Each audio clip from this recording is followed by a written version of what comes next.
Warahmatullahi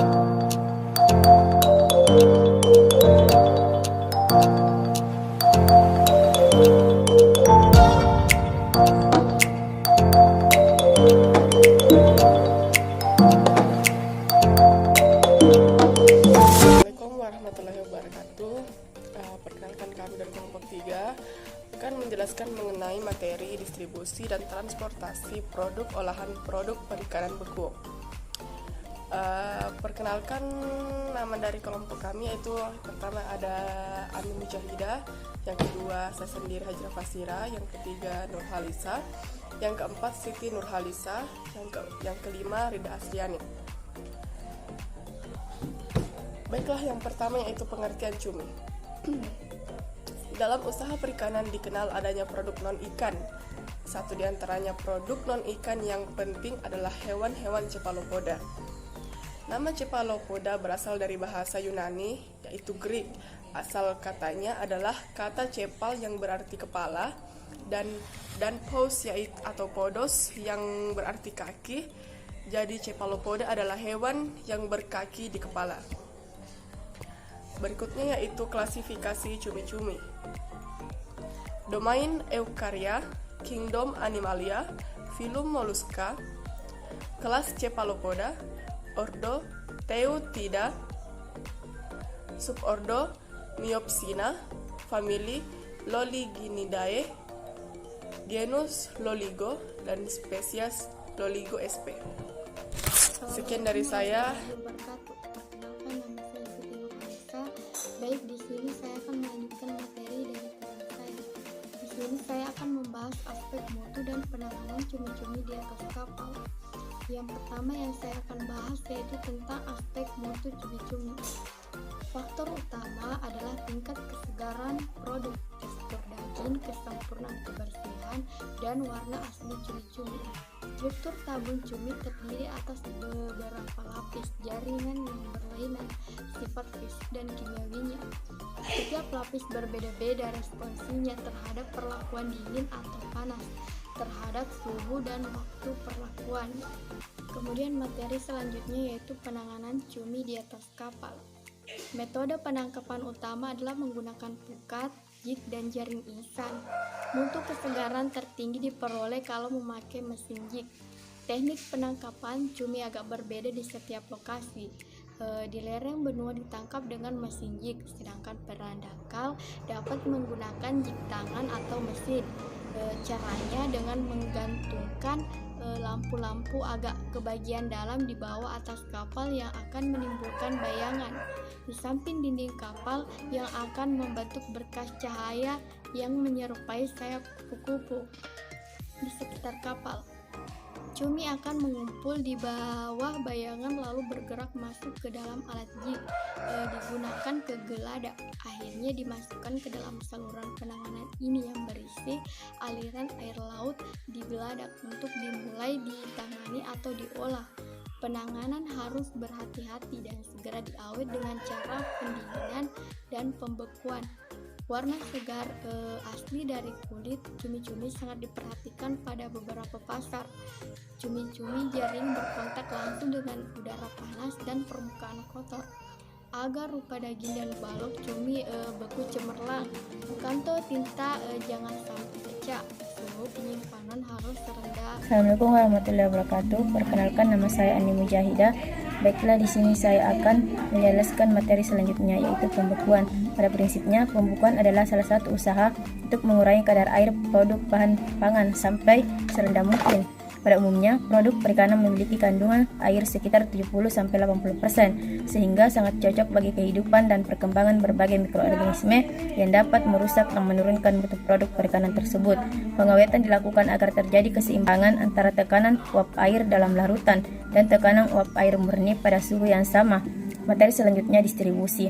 Distribusi hasil perikanan adalah rangkaian kegiatan penyaluran hasil perikanan dari suatu tempat ke tempat lain sejak produksi, pengolahan, sampai pemasaran. Hal yang paling prinsip dalam proses distribusi hasil perikanan adalah mempertahankan kondisi alat, wadah, atau sarana yang digunakan dalam proses distribusi agar produk yang didistribusikan sampai ke tempat tujuan dengan tetap mempertahankan mutu atau kualitasnya. Oleh karena itu, distributor atau penyalur hasil perikanan harus memahami persyaratan yang harus dipenuhi dalam proses distribusi perikanan. Perkenalkan, nama saya Nurhalisa. Baiklah, di sini saya akan melanjutkan materi selanjutnya, yaitu model pengembangan sistem rantai dingin yang ditujukan bagi proses distribusi adalah dengan penyediaan sarana sebagai berikut. Yang pertama yaitu truk berefrigerasi atau refrigerated truck, merupakan alternatif alat transportasi produk perikanan yang baik, diterapkan untuk transport jarak jauh yang memakan waktu cukup lama. 2. Truk berinsulasi atau insulated truck. Kebutuhan refrigerasi untuk mengangkut cumi dapat ditekan sekecil mungkin dengan cara menginsulasi seluruh bagian sarana angkut sebaik mungkin, yakni atap, dinding, dan lantai. Hal ini dilakukan agar suhu cumi tidak cepat meningkat selama proses distribusi dan agar transportasi cumi yang diangkut agar lebih besar. Coolbox. Dalam proses distribusi, coolbox terutama digunakan sebagai wadah penyimpanan produk hasil perikanan untuk keperluan penyimpanan, distribusi, dan penjajaannya dilakukan dalam wadah coolbox. Yang keempat yaitu sarana sanitasi dan hygiene. Dalam proses distribusi, sarana sanitasi dan hygiene diperlukan untuk menjaga kondisi sarana angkutan yang digunakan untuk mengangkut produk-produk perikanan agar tetap bersih sehingga cumi selama proses distribusi tetap terjaga. Nah, materi selanjutnya yaitu fungsi distribusi.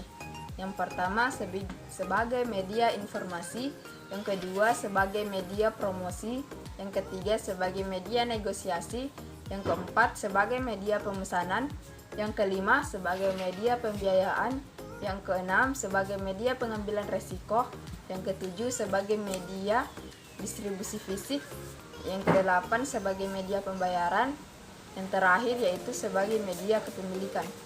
Baik, terima kasih. Bismillahirrahmanirrahim. Assalamualaikum warahmatullahi wabarakatuh. Perkenalkan, nama saya Rida Asriani, STK 11029. Baik, di sini saya akan memaparkan materi tentang tujuan distribusi. Nah, yang pertama yaitu menyampaikan barang dan jasa dari produsen ke tangan konsumen atau pengguna terakhir. 2. Yaitu mempercepat sampainya hasil produksi ke tangan konsumen. 3. Yaitu menjaga kontinuitas produksi.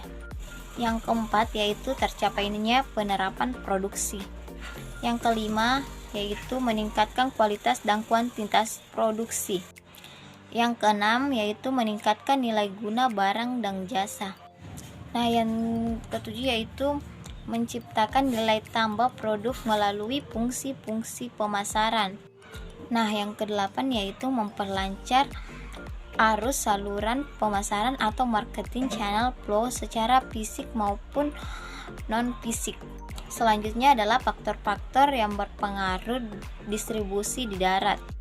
Yang pertama yaitu jenis barang yang akan dikirim. Jenis barang yang akan dikirim perlu diperhatikan sehingga alat angkutan perlu disesuaikan. Yang kedua yaitu banyaknya barang yang akan dikirim.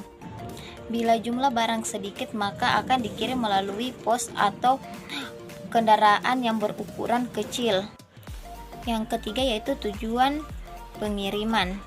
Nah, tujuan pengiriman juga menjadi faktor yang harus dipertimbangkan karena menjadi moda transportasi. Yang terakhir adalah biaya pengiriman. Nah, biaya pengiriman sangat berhubungan dengan jenis dan berat barang serta tujuan pengiriman. Sekian dan terima kasih.